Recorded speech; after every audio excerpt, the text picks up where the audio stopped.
whether we have these tools or not, filmmaking is filmmaking. So tell me about your experience of you've worked with a lot of children on JDC. Yeah. After researching so much about African filmmakers in the US and how they fared in Hollywood. If we become as big as Hollywood, it's amazing when you're part of it. So I felt I needed to stretch my tentacles. Have you heard of the whole thing of boycott UCC? Yeah. UFF is just a platform, but we've burdened every problem of ours onto UFF. Yeah.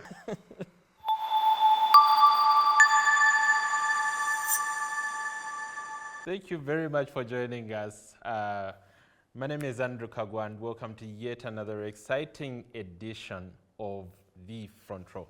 Now, today we have an amazing guest, a director and a producer. I think I should first start by talking about the very, very first time I met this man.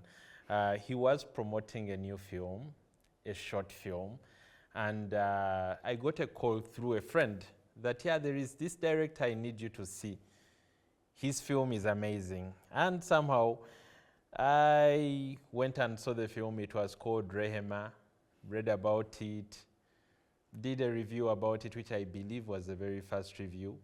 And later the film was in Durban. And technically that's how I was introduced to Manzi, Allan. Welcome to the show. Oh, wow. Thank you so much, Andrew. It's a long time ago. It's a long time ago. Yeah. Rehema, one, I could say it was out of this world for the time it came out.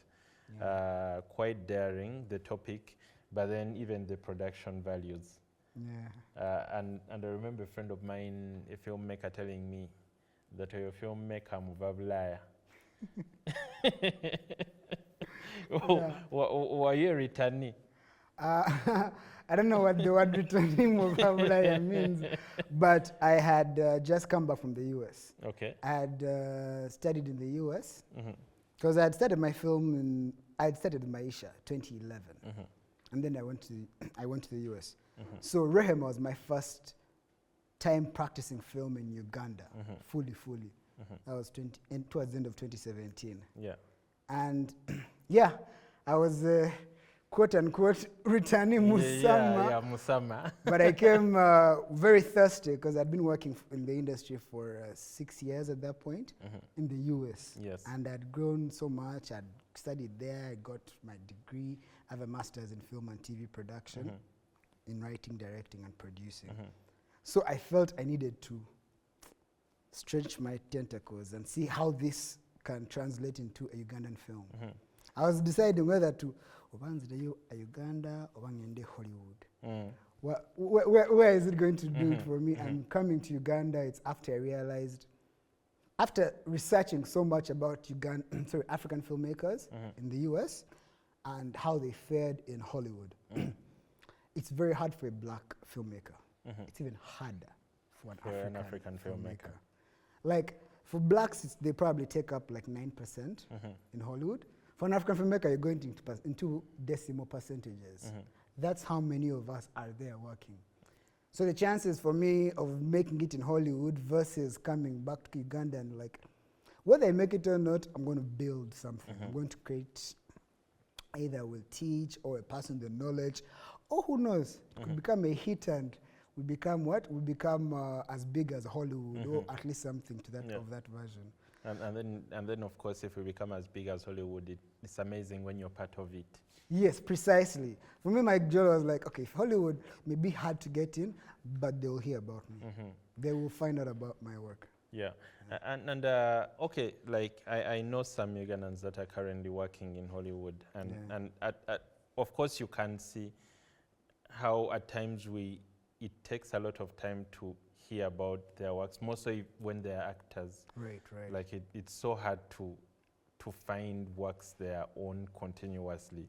Yeah. Especially if they're Ugandan, because you understand what I mean. Yes. Those who own it. Yeah. Yes. So like I can get to understand what you mean. Because at the moment, I think Kemi is part of the writing team of P-Valley. P-Valley. Yes. But even when you see the journey, considering the fact that we've known Kemi Yondo down here for quite a very long time, like I get to understand where you're coming from. But tell me about coming back. Like very many people find it hard when they come back. So one, there is living in your bubble where that bubble of this is how things are supposed to be done, and then you're meeting this world where things are not happening the same way. Right. And by the way, it's not even just about Uganda. I've had the same stories when it comes to American trained directors that go back to Nigeria. Right.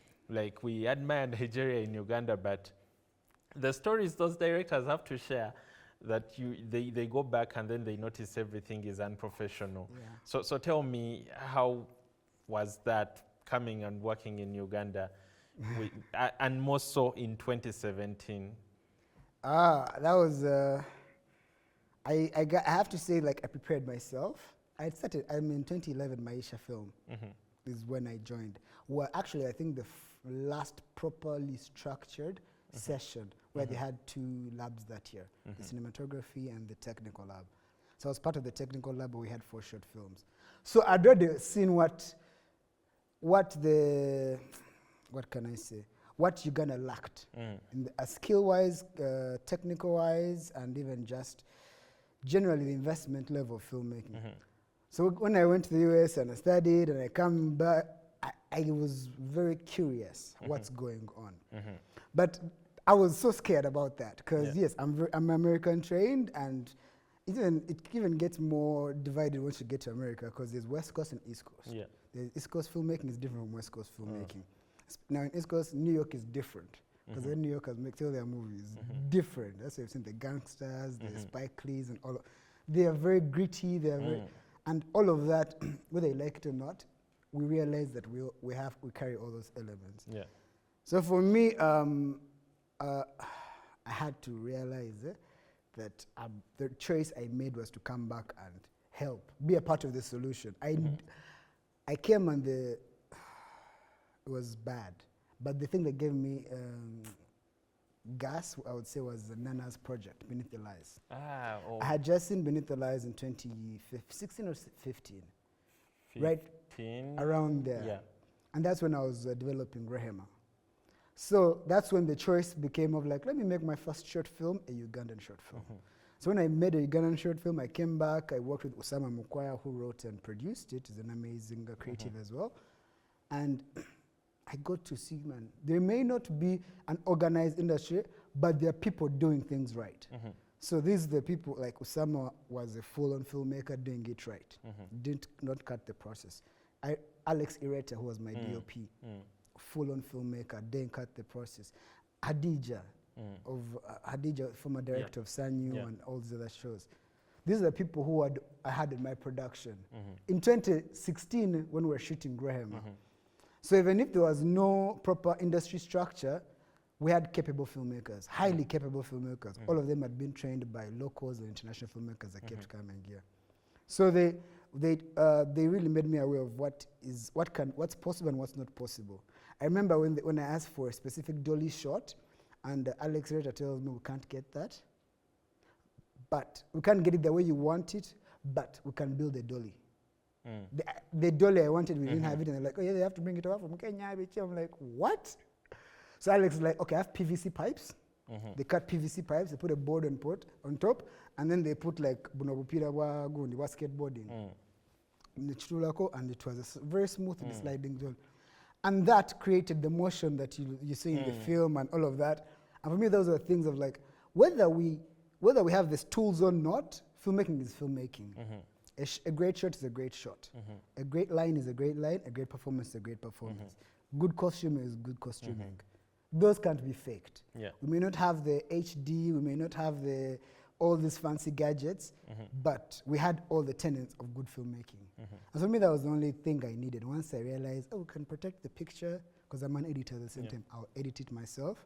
I'm a writer, but I'm like, I'll give it to someone to write, then I'll just go and make sure beats are being hit properly. And I'm a director, so I made sure I control the story from production and post. So by the time someone watches, they feel an impact. And for me, I was like, the whole thing was to prove that we could do a very high quality story in Uganda with the most meager resources.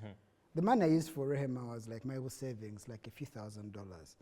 I'd come from the US, hey, we're gonna make a movie. We hunkered down, we made it. A few $1,000s.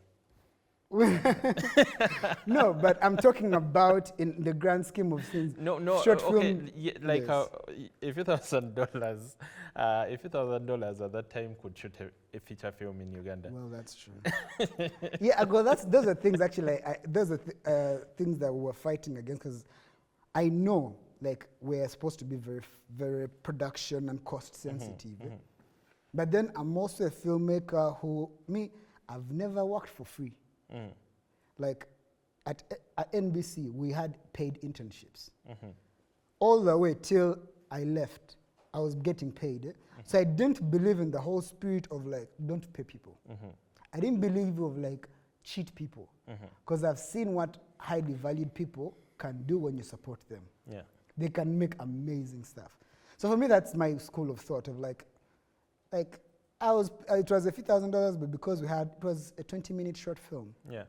That's not a regular, that's a longer short film than most. Yes, it is. And it was brought down from 30 minutes. I brought it down from 30 minutes because it was a rich, big story about this Muslim girl in Kawempe. For me, it was all about making sure I protect the value of the project. Yeah. Whatever the case. So for me, I'm like, I have $2,500. Roughly like less than 10 million. Yeah. But it's enough to pay my team to get it good post and also make sure I get it to festivals. That was the entire budget. So I made sure I spread some money around, but the worth that came out, I mean, you saw Rehman, it did a lot for my career. Yeah, that's true. And the friend I was meaning that taught me about you was Mukwaya. Oh, yes. And I think at that time I had seen Balabala Sese, which today I still tell him is one of my best Ugandan films. Me too. And it's one of the Ugandan films that I've watched more than once, and I think and I still enjoy it every time I do watch it. But when it comes to Rehema, why that story? So I'm born and raised in Kawempe. Kawempe is a 70% Muslim community. Yeah. Like they're Christian, but mainly Muslim community. And because of my heritage, there's a lot of Banyaranda in Kawempe. Yeah. That's where there's a huge population. I don't know how they settled there, but they're there. So for me, I actually get it when you say it. Like, I get it. Yeah, so I'm a Munyaranda, grew up in Kawempe with only like Muslim friends. 90% of my friends are Muslim. So when I was in the US, the first thing I was very curious about what to do with my first short film. Because it's very important for any filmmaker, your first film. It's how people identify you, what you can do and stuff. So my professor gave me this advice. Actually, he's an Oscar-winning producer. It's called Michael Hausman. He told me, if you want to tell something powerful, it starts from you, your heart. What is it about you? What stories that are close to you can you represent fully 100% without like asking anyone else anything else? But it's a story that you understand so well. So that's where the motivation of Rehema came from, because I was like, at first I was going to make her a Munyaranda girl. I'm like, but that's not everyone. It has to be what? A Ugandan story. So I made the Muganda girl, but then the rest of it was there, like a Muslim girl who is being convinced to marry Hajj as a fourth wife. And the story is about her learning to use her voice to say no. And like Muslim teachings say this and this should not just be happening by force. So it was a very risky topic, but because I had the backings of the sheikhs that I grew up with, I'd asked around. Usama is a Muslim, he's the writer.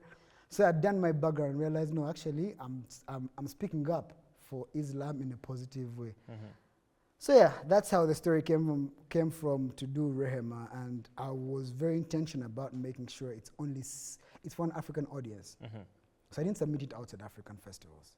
It was only FESPACO, Durban, ZIF, Kalasha, Uganda Film Festival, and Makula.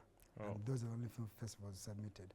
Wow. So I was like, it's for a specific audience. Oh, and also to the Nadur Film Festival in Morocco, and also, which is I think is the biggest, and also the Laksa.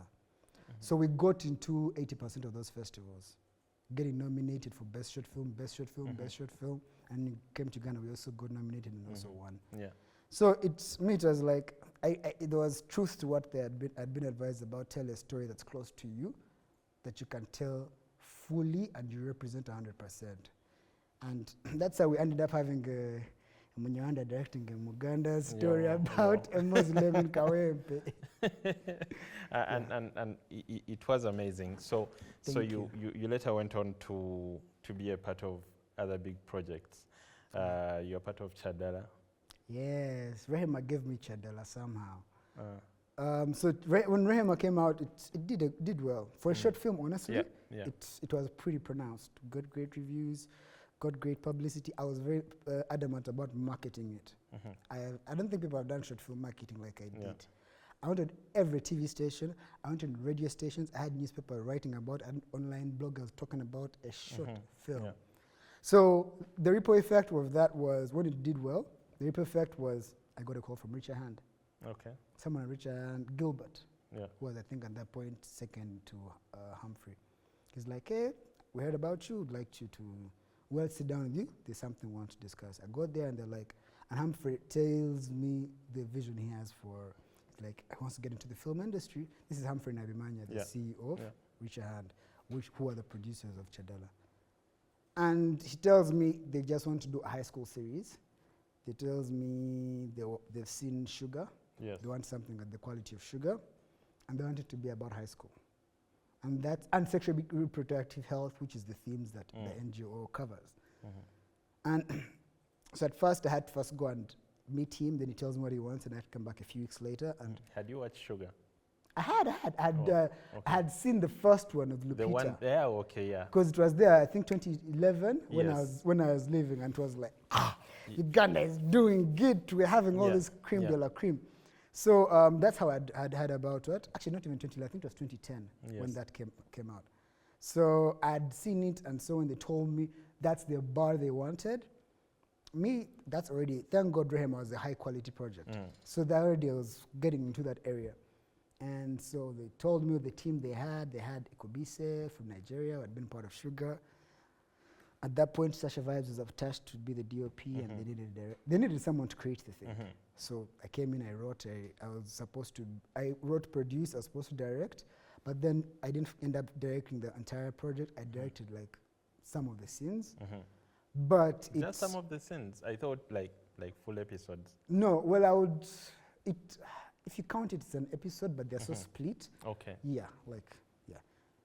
But yeah, so I was there for the first few days, and again, it was one of those things of like, my work culture is different, and so there's a hierarchy to things, and there's a process to filmmaking. There's a hierarchy and there's a process to filmmaking, and I'm the most protective person of this process. Like, I've dedicated my life to this. So when I started having some problems in production with some people, not Humphrey, I wanted to paint that picture, but with some people on set, I felt like, well, it was a wrong environment, and I was not achieve that level of execution that I was trying to achieve. So which is where I was like, you know what, let me just leave this thing as is. But even with what I had able to, because I was with it from Feb, April, March, June, July, August, September, October is when we shot. No, sorry, end of October is when we auditioned, and then November is when we shot. So I was with the project, literally dreaming it up for 7 months. So what I mean is that it was well cooked development-wise, story-wise. A project that's well developed will always do well. So when Chadala came out, it was a huge thing, and even I didn't realize it was going to blow up like that. Okay. I didn't. I had just come for not vibes, but like to earn a paycheck. But I'd still done. I'm very particular about the process. I'd still done a good enough job as a director, as a writer. I'd developed. I'd got Lloyd Lutera, who had written it with me, and great creative as well. And so the aftermath of Chadala, like, it almost reintroduced my name to people. People started like, it's like people didn't realize I'd walked away from the project. I don't think actually most people realize that. But yeah, like I got great reviews. I read your review about it. You gave me a great review about the story. I read all the different reviews that kept coming in. And I mean, it had its problems, but in the grand scheme of things, it's a project that landed very well. Yeah. Like well appreciated, well watched, well done. It added value to the filmmaking industry, to the filmmakers, the actors, all of us. And then I was also called back for season 2. Yeah. And as they were calling me, I was finishing, putting final touches on JDC, the pilot. Wow. Yeah. Like, you know, this looks like a very long time back. Which gets me to, how long did you spend when you're developing JDC? Oh, wow. JDC, it also took, so JDC, I was approached as well for JDC. The concept was mine, but the reason why I first attempted it was because someone reached out to me to do content, children's content. It's called Suhail Mugabe. Mugabe. You know him probably, he's a journalist. So he had just started working with a new, I think it was a Zimbabwean or Zambian content development company that was developing children's content in Africa. And they were coming to settle down in Uganda, and I don't know if I can say the name, but I won't say it. But they were coming down here to pretty much do that, to do children's content. And my name had come up because off of Chadala, my name had come up. And so when I went to meet them, everything was going well. Then they, like a month later, I'd started getting the team together. I told Nisha about it. I told my mom about it because I needed a school and I needed a Gundi. I needed someone to help me because I realized the power of having a partner from Chadala. I did it with Lloyd and I realized, and Osama, and I realized it's always good to have someone else there. So that's how, so it was from March, actually Feb,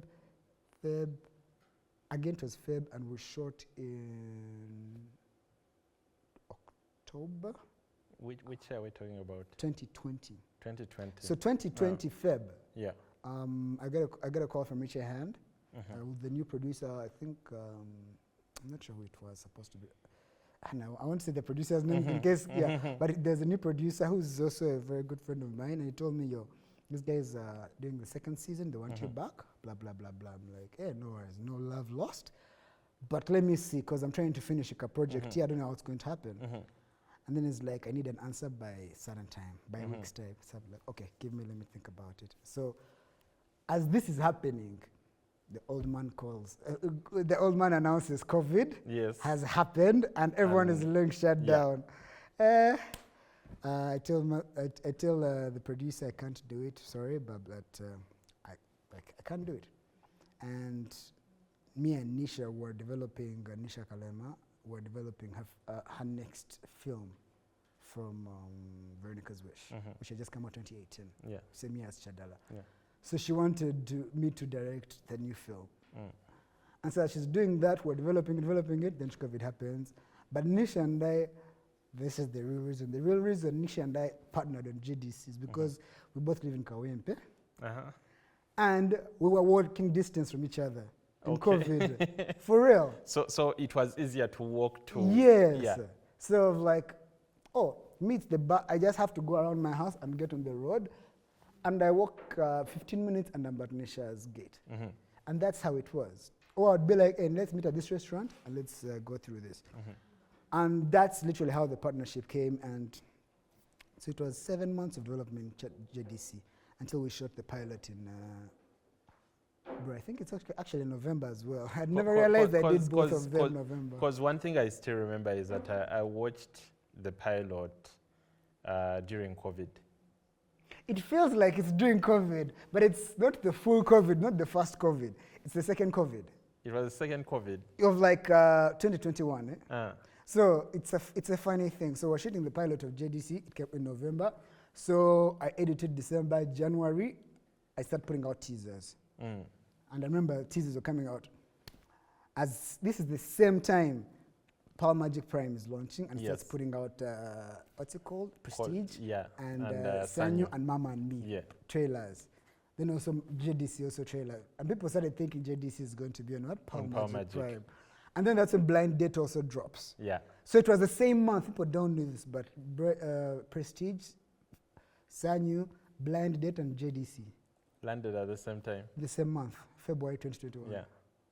And once, like, because JDC, I don't know why, but some people count as COVID. It's actually Blind Date and JDC people think are COVID, then they think the others are after COVID, but all of us, Twalia or 2021, and it's because the pilot, people were conveniently watching it at home on their phones and wherever they were. So it felt like it was more COVID, but it wasn't COVID. Yeah. I actually remember for Blind Date and JDC. Because I remember sending the links to a family group. So thank you.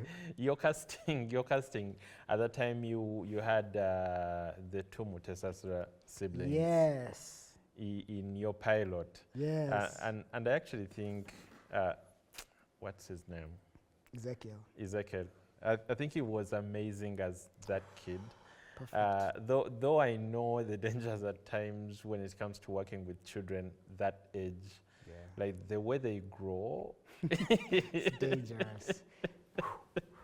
So they get to commission JDC and you come back with some cast members are different.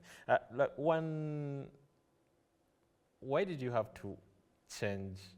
Was it because he grew so much in between that time? Ezekiel? No, oh my God. What people don't know is that JDC is because of Ezekiel a lot. Like originally, the reason I wasn't scared about doing a kids content, I didn't know who the kids' talent's going to be. Who are the talented children we have in Uganda who can put up? So seeing someone send me the clip of Africa's Got Talent, and I was like, wow, these kids are talented. JDC went from being just a potentially kids show to a musical show because of one boy, Ezekiel. Aye. The reason we maintain the musical element because Multichoice loved it. They're like, you're not taking out the music. We loved it in the pilot. Keep it. But the reason we had it in the pilot is because we had the two best child singers on the continent. Why are we not making them sing? So it was like low-hanging fruit, make it happen. Yeah. So and even on set, like that song was literally done, I think, a day or 2 days before. And we added it to the final scene so that they can sing it. But on set, they a-cappellaed. And then we went back in post and made it seem and used the a-cappella to build the song. Like they didn't go to studio to mouth it. They did the a-cappella. Then our producer and the music used the sound recording from the shoot to create the beat of the song off of them. So it was very impromptu. So when Ezekiel, so what happened was they traveled because it was COVID still sort of. Yeah. So the mom wanted them with her. Okay. Wanted them with her, and at that point they were also trying to get, I think, papers. So they didn't say no, and they never said no. They simply said wait. But I was like, I can't wait. I'm like, for how long? They couldn't give me, but they're like, just wait. But they were very interested. Ezekiel was so heartbroken. He was so heartbroken, and I had no worries even about casting him or working with him. Because I'd been a talented child as well, like when I was younger. So I knew kids are potentially able to do most performances adults can do, as long as there's no like sensitive stuff for a child. But they can do very dramatic, very funny, very mischievous performances. And for them, it's playtime. For them, play is right here. Imagination is like right here for them.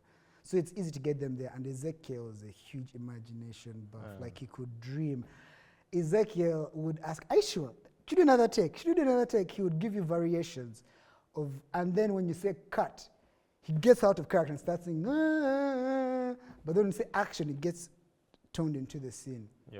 He was so good. He would mess up. The only problem was at Elatunula camera. Like he keeps stealing glances at the camera, but we cut around it and you know what, notice it. But he was so good. Even Esther. Esther was, even how it was originally not supposed to be Esther and Ezekiel, it wasn't supposed to be Ezekiel, but we saw the vibe Esther brought to Ezekiel when they were together on set. I was like, she has to be a part of it.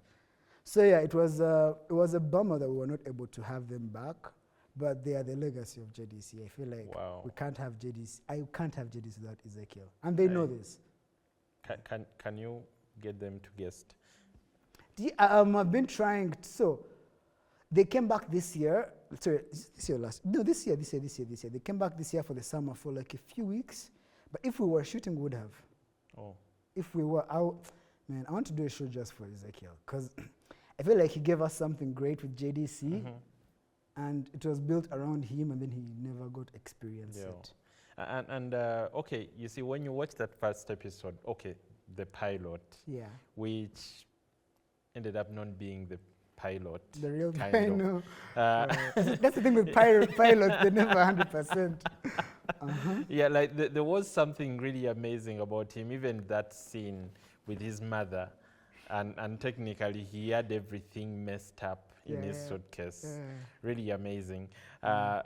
So, geez, this is interesting information. Like, he was so talented. That boy was so, man. Someone, I don't know if he knows what he is. And yet, actually, some of us thought you had to change the characters because they became taller. What? No. Mulengera Bana Bettina right now. Those kids are big. Look at Queen. You've seen Queen. You haven't talked to the Queen right now. Queen has seen go one when she wears heels. And that was not the case. Before, I used to hug her like this. But now I hug her like... The kids grow. So I would never have recasted them because of growing. It's about their availability. But, man, that's how the cookie crumbles. Cheers. Interesting. So tell me about your experience of one. You've worked with a lot of children on JDC. Yeah. How is that?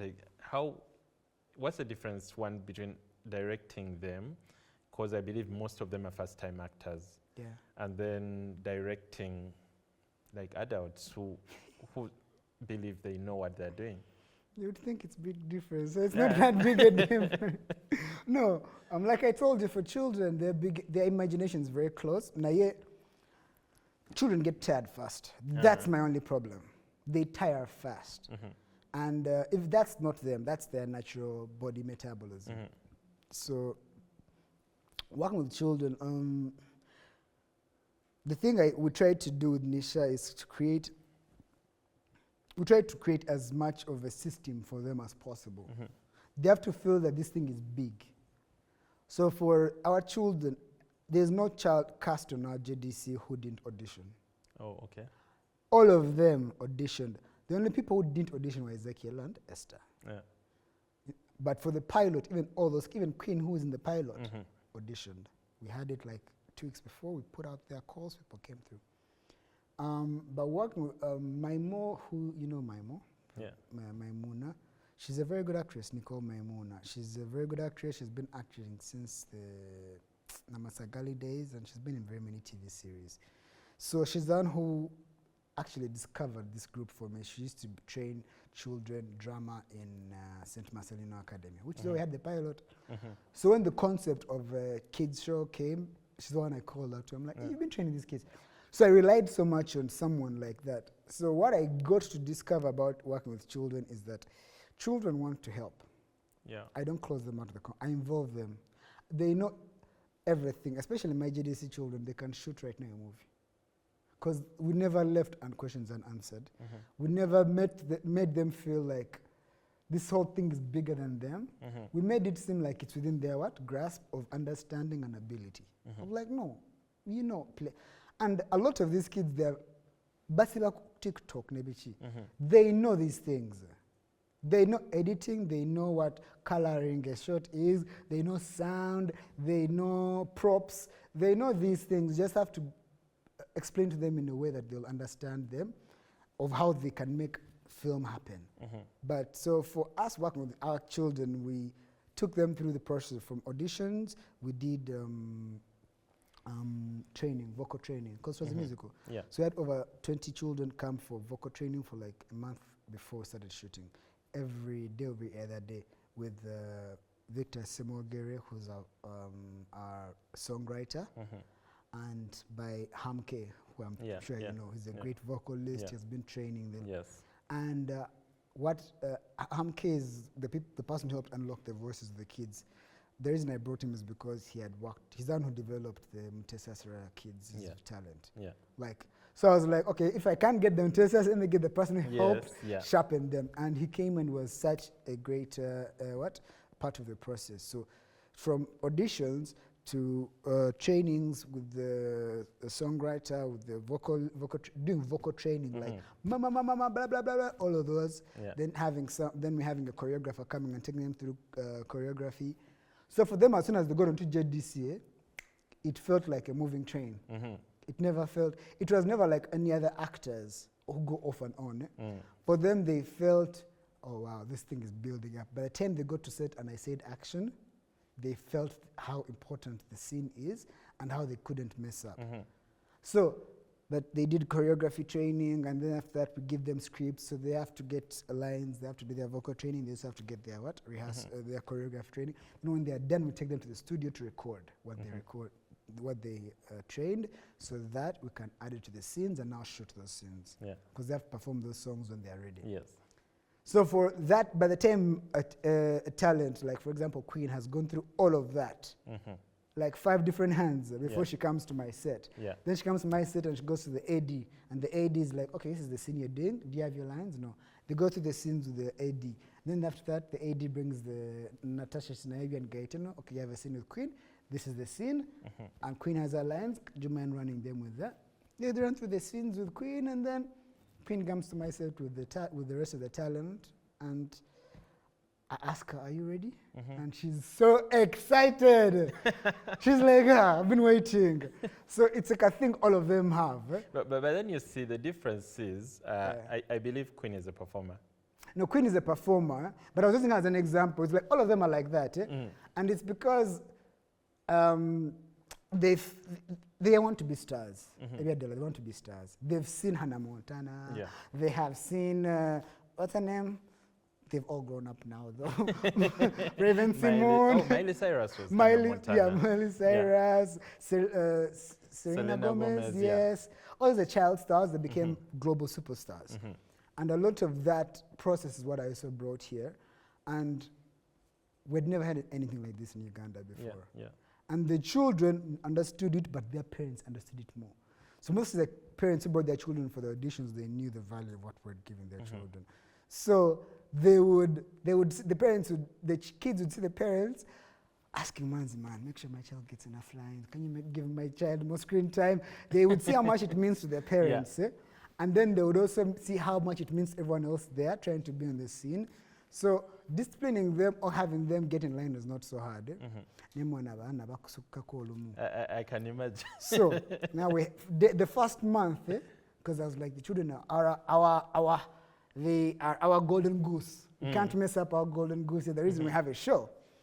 So make sure our children are fed, make sure our children are sugared up, and make sure our children are rested. Don't compromise on those. This is to my PM and my AD, my production manager and my first assistant director. Make sure those people are ready. So, problem with that is that you're pumping them with sugars, and you're also feeding them, giving them like fuel. So they are very energetic. So Mulia Umukuwa sitting in the boys' dormitory, and you're like, where is the talent? They're like, and those boys who are playing football in the field, yo, go and get them. You shout, you send their teacher. They go, sorry, it was just 5 minutes. Sorry, director. You look at their shirt. And it's the one they're supposed to. It has a football patch here, Kwa costume akutunulida agambye abaana bo baabo. Some of them, they washed them early in the morning because the kids were shooting up to midnight. Make a terabazire say they are dry for 9 a.m. shoot. Because that was the problem with children would have. Of like, where is Queen? Where is Queen and Martha? Oh, they are in the DH. Where are they in the DH? They served about what that day, about something that day. They are still eating. And they are there eating, playing games. like they forget that they're here to work. Yeah. And that is the only job. You become a babysitter. I started finding them. God knows Abija Baluma. Tell you Baluma. Now, Queen, that's 20K. Abanga, see your face. 5 minutes later. Guys! Queen, that's another 20K. Queen, aga, natidera. We're gonna have 5 minutes later. Whoosh, like, first class monitor, become like the fines are not working. They are not working. There's nothing that's working. And then I started telling them, we're going to reduce your lines. Queen starts getting in place. The ones like Darlington, the smarter ones starting like, no, let me be disciplined. But still, they can't contain themselves. Like Abanabo, oh my God, I take a tiwaliwo of like, I'm not acting with her. I am not acting with her. We are friends, that's not our friend. Choka customer tiwabo. While we know, now in season 2 we have even in season 1 we had where Queen has her camp and then there's another opposing camp. Yes. Balos are they don't eat lunch together, they don't eat breakfast together. When they're not shooting, that corner. Guys, it's not real. Please, it's like, it's playtime. Parents come to me, the girls are beefing, talk to them. Just know, but then we obviously have the conversations. We have, like I told you, we have mothers on set. We have to make sure someone talks to them and they understand. And then the Queen, and also ego of like, I'm now a celebrity. Season 2 ya Jabana. Ngabantu bamaze bategera kati. Hey. Some of them, they no longer go out at home because of that. Like they're not allowed. Their moms refuse them. Kubanga balete because kugate. Abantu bajula kugate. So they come nebi wawatiro kuset. What then happens when they're in their schools? It's crazy. Let me give you an example. When we're shooting, season 1 went St. Marcelino, season 2 went Kampala Parents. So the Kampala Parents children have seen JDC. A lot. Yes. Almost every child there has DSTV and they've watched JDC.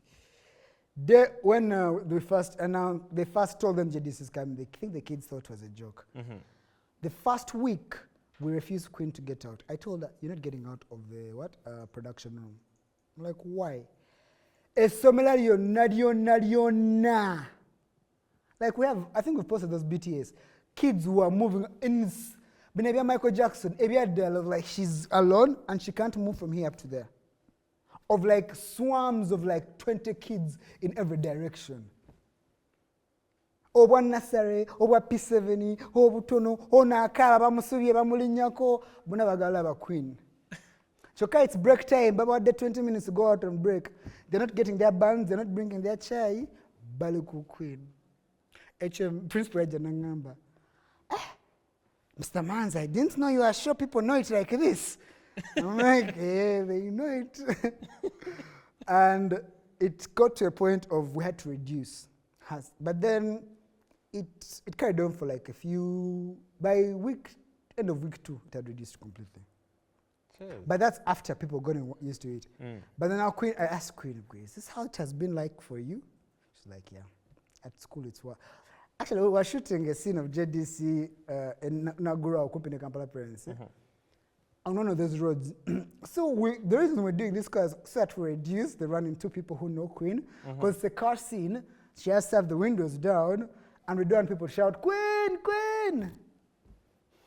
So we're driving in Naguru. There are not many people. There's hardly anyone on the roads. Tell me why in the middle of a scene, all of us are ducked under the cover, the seats, there was to about the cameras, not seeing anyone. Some guy in the bags like, isn't that Queen? Balimukwata JDC. On camera in the, like, Queen burst out laughing. Gaetano was like, Manzi, you see? We should have gone up there. For him was saying we'd go up there. Like, it was crazy. As in of like, we passed a group of people and they didn't recognize her. And it's like after we had passed them, someone was like, hey, Queen, now it's Queen, but I'm shooting. I can't go Queen, get this. Yo. Now we went to, when we were going to so we talked to the school heads of the schools we get the kids from, and also talked to their class teachers. So we had gone to have the meetings with Galaxy International, where Queen goes to school. So I was asking the teachers, how's the reception been? Are people watching it? She's like, oh my God.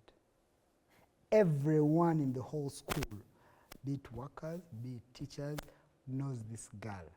She has to have at least 5 girls around her wherever she goes. Like, she really became queen that is in the series at school. Thank God she's not a mean girl. She's a very, very sweet girl. But just know that, like, her life changed. Wow. It has changed. Yala in your tax, teacher in your tax. Mama, like, they would go in taxis and the mom covers her with the what? With the mask. They recognize her. Queen, we can see you.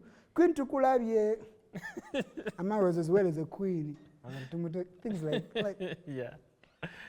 Tell me about one, because there is something about children where they decide to do things when they want to do them.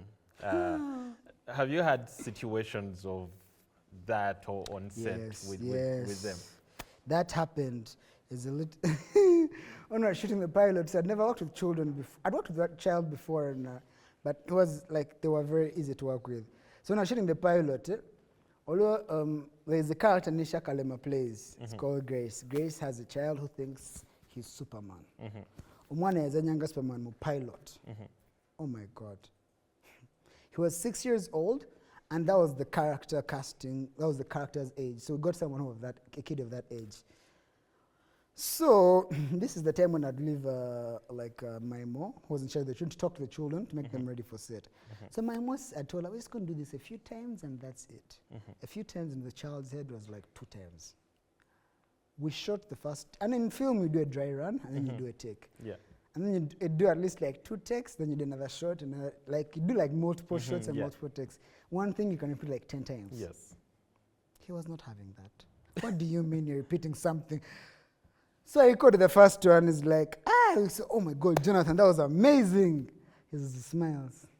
He didn't even say, like, he's like, Chumwaga. Again, we do again. He didn't smile, he didn't do it right. Like, okay, Jonathan, we're going to change something, but we'll do it again. He's like, he looked at the woman who brought him here. But you said 2 times. And she's like, yeah, but that's the director, and he wants you to do another time. I was like, yeah, Jonathan, just one more time, but you're doing good. He's like, no. They said 2 times, and we have to go about bichi, like he's missing something. He has to be somewhere. Yeah, he has to be. You guys told me 2 times. Like, okay, just give us 2 more times. No. Na atandiko bijako. The Superman, na atandiko bijako. Jonathan, man, I'm freaking out. I'm like, we have literally limited daylight. It is 3 p.m. We have like 3 hours of sunlight left. And that's how we count time on set. Yeah. After the sunlight is gone, the kid said no. I pleaded with Omwana and Agamba, no. Alex Wright is looking at me, I'm looking at him. Nisha is looking at me. Nisha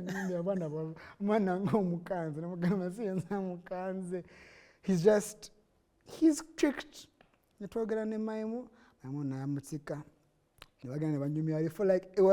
Looked like a very intense conversation from the signs. The boy is not alive.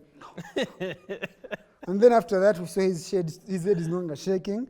Ngakat is listening. Okay, they came back together. Like a kid is going to do. Then he said, 2 more times. Or like 2 more. I told the Eddie Moody. Number ireta Eddie shot Gisale Mumpunla idea. Get to Vanonga, which are let's cover the scene. Yanisha to Jajikola another time. And that's what we did. We shot his 2 more times, wide, scene to Jigala. Agamba, we finished that scene. Close up here, Yomchala to Jajifuna, Onakola, Kobanga. The talent again. We came back in January to pick up that scene. From November, December, January, I need that shot. I didn't get him back. Nafuna mwana mlala ngamwenkana because his shoulder. But just know, the child said no. Msaja tutademu sente mu production pilot sigaze sawa satu. We have like 4 more scenes abana banji. The kid is saying no. Akasana kanji yo. Wow. It taught me a lot that these are human beings I'm dealing with. That I have to have one-on-one conversations. See, yeah, Eddie agenda kogranabo about their manager. And then, of course, you see, when it comes to adults, like this is your job. Yeah. And like for kids, they can drop it and life will move on. I'm tired of playing. Yeah. For them, it is playtime. I am tired. I'm tired. No, but we have to finish the scenes. But I'm tired. You need to get it there tired. I did right shooting them when they're tired. It's so funny. Well, but now let's talk about producing. Yes. If we are to come back to the times at the moment, have you heard of the whole thing of boycott UCC? Trying to get me in trouble here. It's all right, CBTR. I'll speak my truth. No, I've heard about it, but it's not a new thing. From when I had just come back to Uganda, because I didn't live with UCC and Saleka UFF mwana gwanga. Na komanga what call the chama gelo, we have a UFF. Yeah. What? They're giving awards with money. You came back when the first ones they were giving out laptops. Yeah. But that's still a lot of. They were giving out Lenovo laptops. So when you say you came back and they were giving, there was that boycott UFF. Yeah, I remember. I came back to the first UFF I attended was 2017, the one where Urehema won, and I remember 2018. The conversation came up of like boycott UCC, and around the UFF or UCC, one of them. And the conversation was around the new fees they just brought up. The new charges. That was the second one. There was a second. The very first. What was the season one? Tell me. The very first one of boycott UFF was in 2016. I didn't even. That was before even I didn't know. Yeah, that was before you came back. Yeah, that was kind of driven by yours truly. But oh my God, I'm at police. I'm at the one ground zero. So yes, at that time I felt I actually still stand by everything I believed then. It was about the way films were being screened. Right. Like people rarely knew they were happening, so cinemas were empty, and you did not really realize why they were doing it. Yeah. So I was like, guys. Oh, I think I should remember this. You wrote about this as well. Yes. Yes, I remember. So I told filmmakers, guys, you need to boycott it if you want better. They were like, yeah, let's boycott it. But then somewhere in the week of the festival, Easy announced that they were replacing laptops with money. And well, just know the boycott didn't happen. The rest is history. The rest is history. So the second one that came about was when I think there were a couple of regulations and fees and right, that's the one I first interfaced with. Yeah, so for me by that time I knew I like, nah, this thing can't work.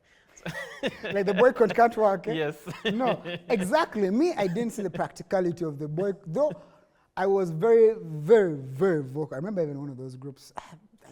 I came with my American Kajanja and but I was believing in the reason. I really believed these fees were very exorbitant and they didn't understand the ground of what's happened, the ground work of what filmmaking is.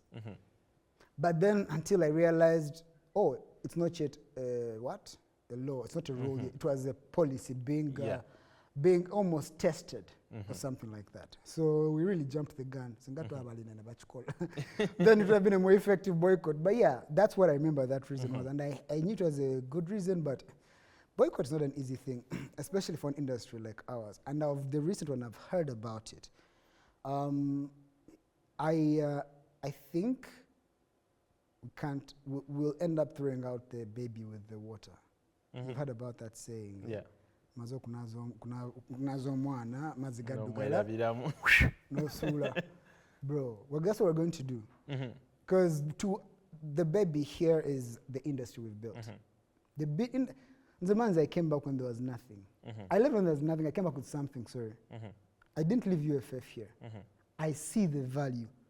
And I can tell you, I've been to festivals in multiple countries. They don't give money. Yeah. The best don't even have to give money. Association in those festivals is enough. It's actually the prestige of being part of being there. Yeah. And so having a government-funded festival giving money to an industry where filmmakers, like where do our movies go? We don't earn money from movies. There's a reason, Manzi, I've had a short film, I've had 2 series now. I've not done a feature film, but I'm a filmmaker in business. Films, the true films, or what the film actually is, we don't have an industry for that. And what's an industry? Like, demand and supplies are being like, the demand and supply is being served. And we don't have that here. We're even reaching a point of we have a supply that's saturating. There's more supply than the demand.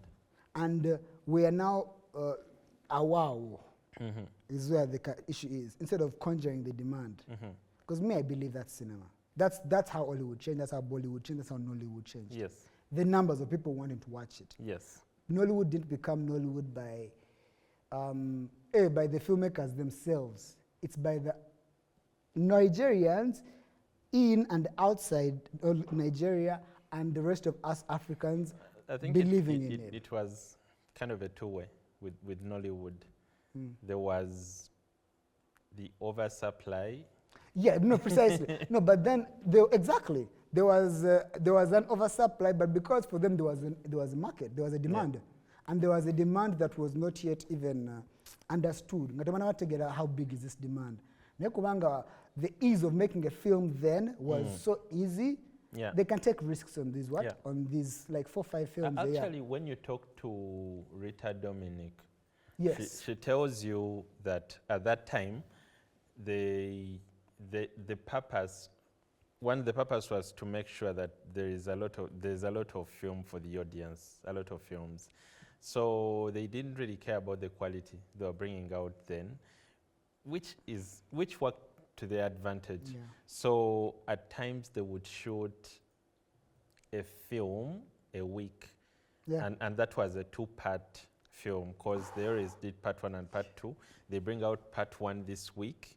It floods the streets. Everyone talks about it because people are buying them off the streets.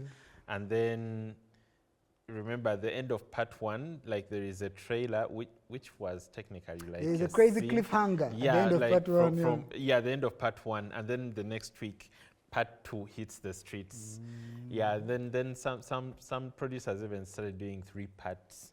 For example, you could find Sharon Stone 1. When they go to Sharon Stone, they did Sharon Stone 1, 2, and 3. So at that time, they had known how much you can stretch a thin story and still make money off it.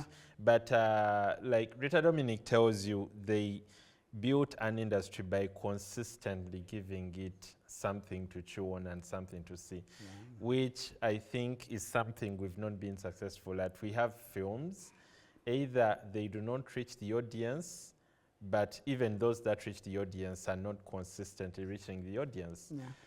For instance, when Connie Order from Above was put in the cinemas, regardless of what a critic might think about it, people came out to see it. But then there was a very long time until something came to the cinema again. When Kafako came out and was in the cinema for a week, audiences came out to see it, but then it took like a year for another film to be in the cinema again. So we do not have that consistency. I believe that. Do you think it's the consistent? I think you're right partially, because I do believe there is the consistency is not enough to like develop an audience. I think that's what you're talking about. Like development of an audience by keeping something in their eyes, keep something for them to keep coming back. Me, one of the things people never talk about is with Nollywood is pidgin. Yeah. These people, sorry, cut that. No, Nigerians are they're a very unique African group in that they Balingaba, like pidgin is just like Swahili. It's an amalgamation of different languages with English as the root. Yeah. Then they just put their their languages and their dialect. So giving them a unique expression. For stories, we need to be able to understand, for us to understand human being stories, we need the relatability has to be deep. If it's not of I can relate to them because we have similar background, or bakubanga base muganda wenange banzitla muganda, way of like this connection has to be strong between the story and the person watching it. What Nigerians, with the factor of yes, they have their numbers and the demand was there, but the fact that no one else is going to give Nigerians a pidgin English film, and then you have them themselves, the brave few saying we're going to create them. Because Nigerian films in the 80s were not like this.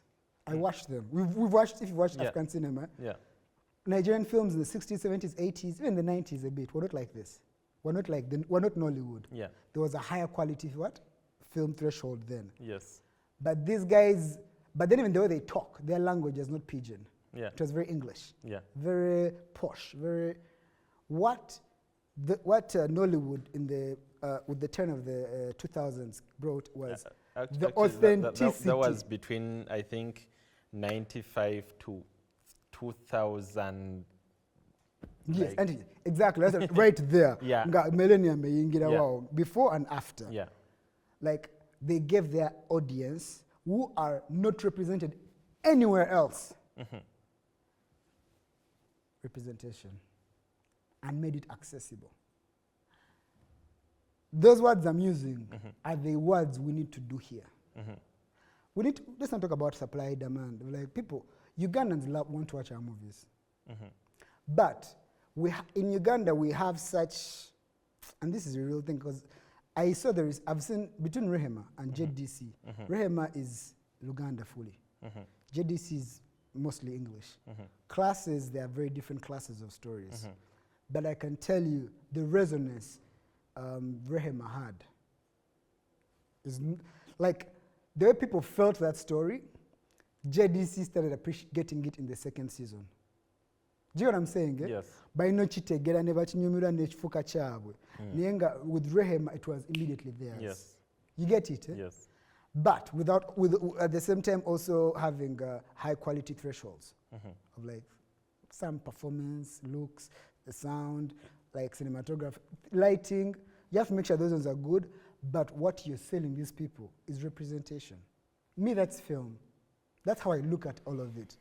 Uganda right now where we are having an identity crisis, a major identity crisis. We don't know how we should look in cinema. And because of this, we're all going to create versions of ourselves on cinema.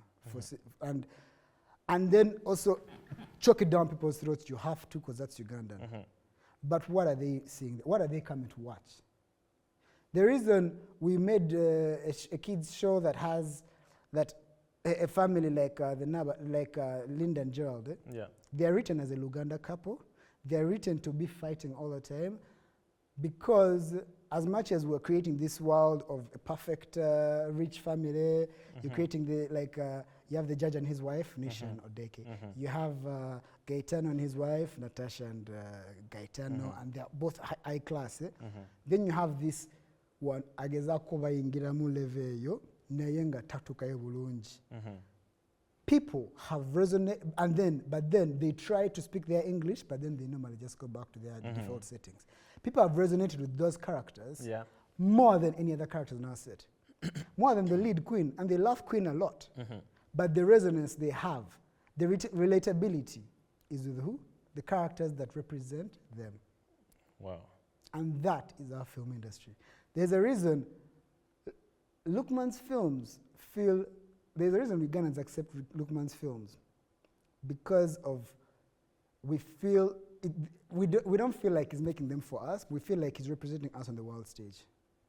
That is the main reason most Ugandans support Lukman's films, because he has put our flag on the world stage quality-wise. But his films are not for the regular Ugandan. You get it, eh? But they know his name because of the quality of storytelling. Like films of America that and so Zakola level, at least level-wise. And for him, that's where he's starting from, quality-wise, then he's coming inwards with the story and making sure he's now perfecting the story. What the demand and supply issue is, we need to feel is, because these people, Isaac Nabwana is a filmmaker flourishing. His films have been watched by all Ugandans. The relatability is 100%. 100. Very few filmmakers have that relatability of like he takes us to making us relatable na tujukiza fenga tuchali bato betwagezaako kola nga tuli baana kitegere. That's why he takes us with his films. We don't try to compare him with Lukman, and we'll never, but the part he feels in us is unique. And that's some of the things that I was trying to capture with JDC, of like, take it back to a time people can relate to, like capture that nostalgia somehow. What I think is happening with our stories is that people are trying to, because Uganda is so many, like 4 different major tribal groups. Or not even tribal groups, but like groups. And then you start ethnic groups, and then you start going to those ethnicities going to tribes. We have tens and tens and tens and tens of tribes. Our identity as Ugandan is so diverse, we don't have a single unifying factor. The only thing that unifies that is how we grew up as Ugandans. Me, I believe that, and our history. If you're telling a modern story, most Ugandans won't watch it if it's not relating to them. If you want to tell a real Ugandan story, Ugandans are going to relate to tell something historical. All of us will rally behind Janani. Janani is an amazing. Have you seen it? No, but I want to go this week. It's at the cinema. It's amazing. So you get what I'm saying, eh? Of like there's an immediate relatability. Janani Jaliseo. Whether it is, I've just seen the trailer for, I think it's something the Nawisos are doing about Uganda Matters. Immediate relatability. Representation is 100%. Ugandans will watch that movie. That. But then, Manzi will come with my unique story. It's all the chibi that is representing a very small section of Ugandans. And even if high quality storytelling I bring to it and filmmaking I bring to it, it's not going to be fully accepted. It won't represent everyone, so not everyone will come to watch it. And me, I believe that's where we should lean towards with our stories. Stories that bring us together. That's why I think a movie like Bala Bala Sese did well. Bala Bala captures village love so well. Yes. We all know that story. Village simple love. It's as authentic as it can get. And Bala Bala never tried to pretend to be anything else but that. Well shot, well produced, well written, and they didn't drop the ball. But using Ugandan techniques of the 2014, because that's when they shot it. Like speaking about Bala Bala, I don't even want to believe, like when I say I think it's one of the best works films. It's one of the best Ugandan films, and I believe it's one of Osama's best works. I think it's his best. Like, I really, really say that, and I don't even want to believe it's demeaning, because he has done works after that. Yes. But it's very authentic. It has an authentic thing to it. But then, of course, you see, all the things you're saying are true, but a Ugandan producer at times might not really understand them like that. I mean, that's why we usually end up in this position of we always end up finding someone to blame. And that's the thing. And UCC is a good person to blame, because they have created sort of. They are rich. They're the only ones supporting us. They are rich. Yes, but they have money. So we feel like we can shake that tree. But the truth is, that's not where our fruit is. Like again, going back to the conversations I've had with many Nigerian legends, is they were not really as lucky as us when they were starting out. And actually, not even just starting out, even up to like 2015, because the government in Nigeria started caring about the film industry around 2015. Yeah. That's when they were like, maybe we can streamline something. Imagine, after 15 years but of Nollywood. those were like 15 years of Nollywood, because Nollywood made about 20 years recently. Imagine. Like 15 years, these people were being pirated and no one cared. And it was very worse because they also got a lot of fake producers coming into the market. Yeah. Like, I don't know if they are still there, because there is something that Ramsey talked about then of how people could be shooting their simple film, and then you're Ramsey, you're somewhere shopping, and somehow they pan into you, like kind of zoom into you, but you're not in, and then they leave you. When they're doing the trailer, they somehow cut that into it, and they put you in the posters. Wow. Yes. How sneaky. Yeah, sneaky. Yeah, so like I think a lot was going on in that place, and the government was actually No, we have it not better off. looking. I was in Kalasha this year, and I met the CEO of the Kenyan Film Commission. And obviously I got to him of like, man, I wish we had a Kenyan Film Commission, blah, blah, blah. This man turns and looks at me, and it was me, the head of multi-choice, and him. And she tells me, you guys don't know how much UCC is doing for you guys. Like, and they know, even him, as the head of Kenyan Film Commission, knows UCC, like, it's not really their mandate, but the effort, the benchmarking they're doing against other industries to give us a leg up is a lot of unthanked work. Yeah. I mean, yeah, but like, someone raised a good question in the groups, like, if they're fundraising money for the industry, then you come saying they're taking our money. I'm like, is it you fundraise that money? Like, right? And I think, I'm like, their mandate and what they're doing over and beyond for the filmmakers, yes, you may feel like they're the ones who can bully or push around, but the truth is, we have it better than our counterparts in Kenya did at this stage. We have it better than South Africans, we have it better than Nigerians. Yeah. And yet right now, Uganda's competing at even platforms with all those people. So what does this mean? They are propping us to be having a better industry in the next 10, 15, 20 years. And yes, it's not going to be, we don't want it to be a whole UCC affair forever. As filmmakers, we have to take the reins.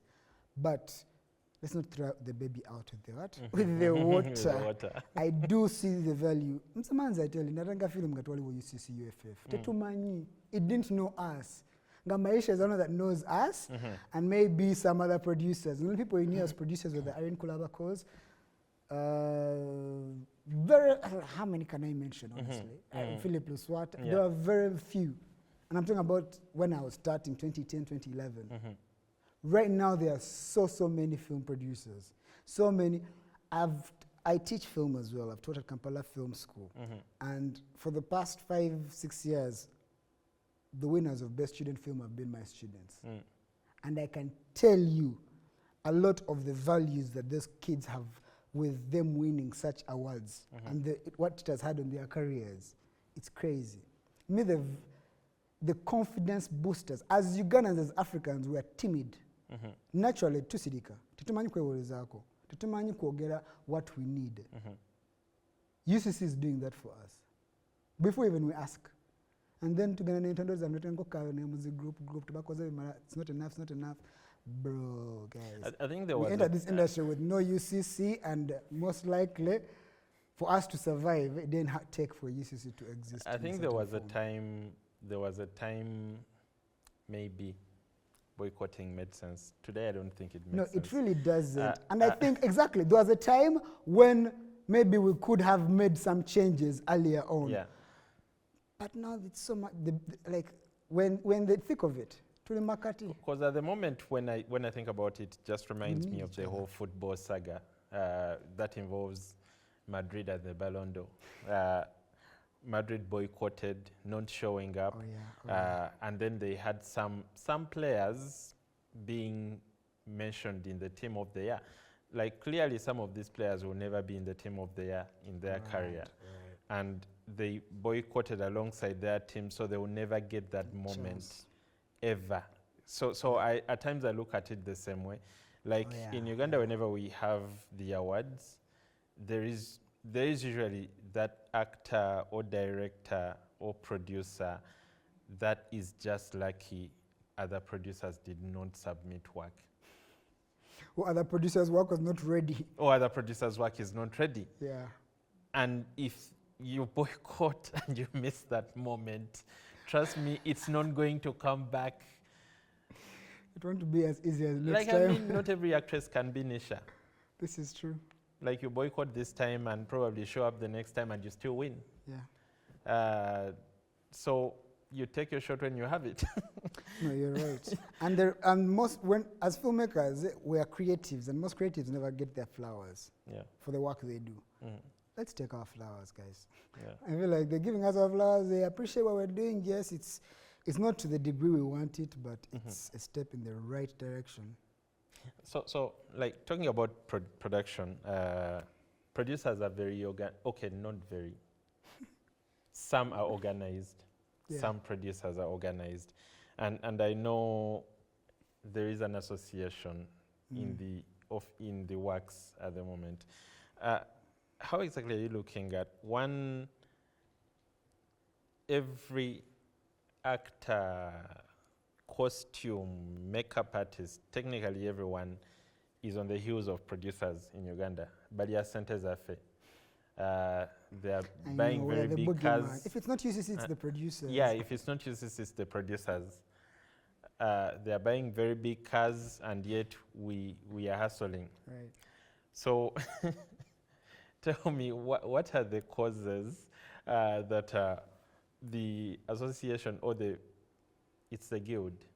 Yeah, guild. That the guild is trying to push, and how are you getting people on board, especially those who are just looking for a 10 million to produce a film, and they don't even care where the film goes? I mean, so what you're talking about, yes, there are many associations, but there is a proper guild in works right now. We're trying to come up with it. And it provides structure. Is a lot of the things we've just been talking about. Yes, like we want them to happen, but the government's not going to do it. UCC is not going to do it. Yeah. UFF is just a platform. But we've burdened every problem of ours onto UFF. But it's just the platform for a film festival. There are thousands literally around the world, film festivals around the world. So we can't look at this to solve our problems. And for me, because in the US we used to have very many it's a trade union. A guild is a trade union. A trade union, what's a trade union? It's a collection of professionals in the same field coming together to agree on working terms and also how to organize themselves, and also to create a singular voice. This is how things have changed in every industry. Every industry, from the medical field to the legal field. That's why you have ULS. That's a similar, it's just like what we're trying to do, Uganda Law Society. So what we're trying to do with that is to structure the industry and have an industry that is that's formal. Like, I came from an industry that's super formal. Like in the US, it's super formal. We're on NBC and we're 250 people working on the Jerry Springer show. That's so many people.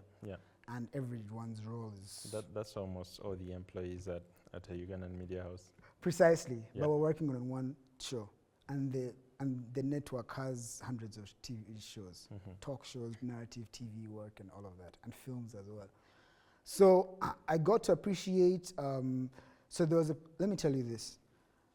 One of the reasons actually I left NBC is because I realized it's going to take a long time for me to get into the guild. Because you need to, like, at least... It takes a lot. A lot. You need to build up your resume. And at the same time, without it, you can't bargain. So I would see people I'm working on the same production with, because they're part of a union, they have a rate increase, or they say they're no longer allowed to work on Sundays, or they say These are the bare, like things that help them in their regular life. Or health insurance. Because I'm at NBC, I have health insurance, but some are not full employees, but they're part-time employees. And because they're part-time, they don't get health insurance. And so guilds provide health insurance. So if you have a project, at least if you pay your annual membership, you get health insurance, you get certain work benefits. So what we're envisioning with the guild, because again, something that's not yet in place, but we're trying to put it in place, is to provide a singular body that has a singular voice for how certain things in the industry should be going. And because as leaders in the industry, as a producer, you're the natural leader of the production. Yes, you're the one most times whose concept it is or whose idea it is. You either wrote it, directing it, or just putting in money, or just producing it. But either way, everyone reports to you, every single person, not the executive producer, but the producer. So you're the leader, and so with every department's problem stops at what? At you. So because of that, even in the industrial problems start coming towards the producers. Yeah, that's where I wanted to. Actually, it's something I wanted to ask. Like, when you look at guilds, most of the times, most of them are technically targeting the producer. What do you mean? Like, most of the guilds have their guns probably towards getting something from the producers. Yes. Yes. Like, we want more is to the producer. Yes. So who is the producer turning their guns to? No, that's not how we should look at it. Because here's the thing, and I'm glad we're one of the last ones to create a formal one. But there are some other guilds like the sound recordists and I think cinematographers. Yes, because cinematographers guild can't go to UCC and complain these are our problems as cinematographers. A sound recordist guild can't go to Parliament. It can't go to Media Council. It can't go to whichever office the filmmakers are needed, like, or are relevant. Like, these guilds of other departments can't do, because even to the rest of the world, when you think film, you think producers first. Some people think even the director is bigger than the producer, but no, it actually stops with the who? With the producer. So it's within our power. That's what I'm saying. To make changes. And which is why, and all of these guilds, even in the US, the guilds that were fighting, like not fighting, but that striked, the Actors Guild and the Writers Guild, were talking. They were hoping the PGA and the DGA, that's the Directors Guild Association and Producers Guild Association, join in, which they refused, because their concerns are different. Yes. So these guys so the actors and the writers went straight to the studios. That's essentially like our guys, our writers and actors going straight to DSTV. Multi-choice, right? And of which, because they don't have any contracts with these people, it's hard. And so, because we are the real middleman, we're the ones who are entrusted with the responsibility of creating these productions, and so these people also look at us. So that's why it comes to us. But it's not of like they're targeting their guns, it's more of like, you guys, because most of the, even producers, and we're all friends with these people. Cinematographers, actors, directors. We know what the problems. We know what their problems are, even before they tell them to us. So the situation of whereby we were just the missing chunk to enforce some of their desires, but because we don't have an organized guild, or even lack of one, Bagamba, we're in bed with the who.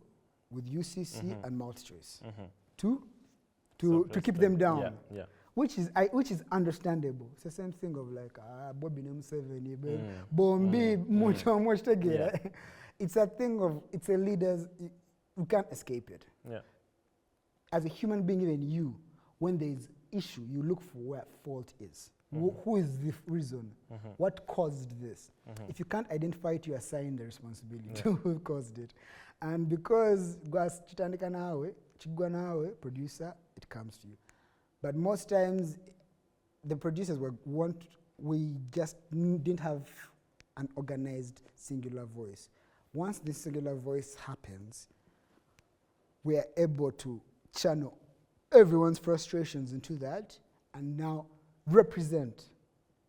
Like, no, this is the head of the Cinematographers Guild, it's the head of the directors, the head of the actors, the person for costumes, and with our head of the producers, these are the conditions that they're facing that are affecting their work. And these are the conditions they would prefer to make their work, and this is the difference to doing their work. Things like that. And again, it's not like we're coming down to busting doors down, give us our money. It's they just have to understand the value. And I also realize this work with multi-choice, like this is people's money we're dealing with. Millions and millions and hundreds of millions of Ugandan shillings. Yes. Billions even. Yeah. That people are giving us without any security, collateral, or anything. What do you expect? You have to account for everything. And so, with that being the case, if you don't explain to them, if they don't understand, they won't do anything about it. Same thing given with the BTUCC or whatever government organization. If they don't understand it, or if they don't understand the issue and how they come into that, play into that issue, they won't do anything about it, because for them it's working fine. So it needs people to go there and talk to them, real diplomatically, like an ambassador. China and Russia don't connect, but guys, they can trade. Even if UCC and who don't connect, but they can have a conversation of mutual interest. Even if filmmakers and UCC are saying we don't like them, we can have a mutually invested conversation. And that is the peace that a guild will feel. Even there's some things within our powers as producers we can change. We can make sure lunch comes faster. We can make sure we can make sure some things we can change. I don't want to make promises now because people start holding me to them. But there are things we can change. But you can't improve the budget. We can't. No, we can. At time you can. We can represent the need to improve the budget. You still get it? I can understand you, but then we can't guarantee I a can't increase. Totally understand you when it comes to a private producer who's fundraising for themselves. Now that's another thing, because again, people the reasons they make content of films or movies or series is different. So someone's priority is that's the industry rate. That's what everyone is getting. They're getting the bar. Not looking about adding value or helping anything. Like, hey, that's X and Y does this and that's it. I'll also do the same. They simply find what's working. So we can't start challenging those. Simply change what's working. That's what we can do. Of like, oh, it's great. No, I think it's charcoal about it. No, but nigiriza nyomo ebyo. Still get it? Well, and the more we can, and want to make it a full, not all inclusive, but we invite filmmakers to be part of it, and the threshold will be there. Like if you know anything about any guild around the world, you have to apply to enter. Yes. But once you apply, the benefits are really great. Yes. And so that's what we're trying to do. Make sure we give great, we can provide and represent people with great benefits, but then also want to make sure as many of the, because people are sharing away from the industry and are leaving the industry because of working conditions. Yeah. People have left. You've covered the industry for a long time. Yeah. You know people who've now over a decade in Uganda, they're a filmmaker, and they have great projects they did in the past. Yeah. So want to remove that sort of discouragement, discernment, and we change how we, as a group, operate. There will always be outliers. They will, even in Hollywood, there are outliers. In Hollywood, you'll always find there's a union project and a non-union project. Yes. A union project is one that gets most money. Yes. But a non-union project has less rules. Yeah. So it's up to you. All right. So as we end this, one do we have producers? Yes, we do. You're talking to one. You know what I mean. Well, producing, manyi okufuka producer wetaga sente mu Uganda just. You just need money, noita abantu. Noita ba Manzi, noita ba Esther, noita ba Isma. Nebakolera film yosebo concept producer. That's it. But because, mate, when I'm teaching, I tell people producing is production, is project management. If you've done some sort of project management courses, and there are very many, you can produce. So what does that tell you? It's essentially management. So anyone who has a good understanding of crowd control and management and leadership skills can do producing. But the process of filmmaking can't be faked. Atawe zengwala wezijiramu. Like zene centers are fair I can put in, but like start cutting corners, and the Esther will tell you cut a corner, but she will also allow you to go ahead. No, because that's the thing. We have been on these projects whereby someone just paying me money and you can see incompetency. But your job is to do what? It's to tell them. You can't enforce. You tell them, I think it's like this. But and I don't discourage those people because they've built our industry. If we didn't have people who randomly made our industry and just came in, it would not have the size of the industry we have. That's why Humphrey did a lot for my career, but he was not a filmmaker. But he was passionate about telling Ugandan stories, and because of Richard and the NGO that they do for Ugandan youth, storytelling is a natural thing to lean to. But he's someone who came in and with the appreciation and didn't try to change the craft. Has the right people and tries to maintain that. So I don't want to change people like that coming into the industry. So even there'll be others who come and try to bastardize the industry. It's all right. But the thing is, our industry has a way of like sieving them out. I know one. He came, made one film, gave the actors certificates on the premiere. Like I don't even understand the whole thing of certificates. Give actors certificates on the premiere, even give the director certificate of like participation, something like that. Did only one film. Brilliant.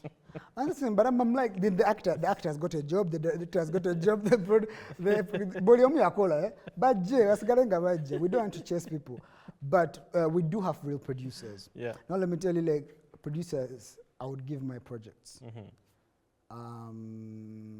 Matthew Nyabuiso. He's someone I would easily give my own project to go and produce.